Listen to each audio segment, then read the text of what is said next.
Welcome to McPlum, simple solutions served daily.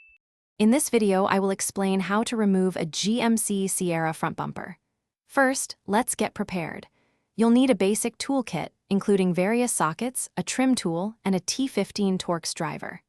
Safety is paramount, so park your truck on a level surface, engage the parking brake, and disconnect the battery.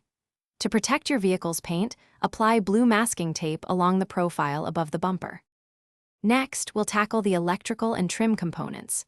Begin by carefully removing the plastic trim shroud found under the hood, above the radiator. Then, locate and unplug all electrical connectors for your fog lights, parking sensors, and any block heater if applicable. The front grille is held by 4 10mm bolts and several clips. Remove these to detach it. Use a trim tool for any stubborn plastic fasteners. Now, let's get to the main mounting hardware. You'll find 6 bolts securing the outer bumper supports.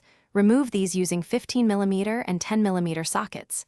Next, remove the 4 bolts from the inner bumper supports, which usually require a 15mm socket.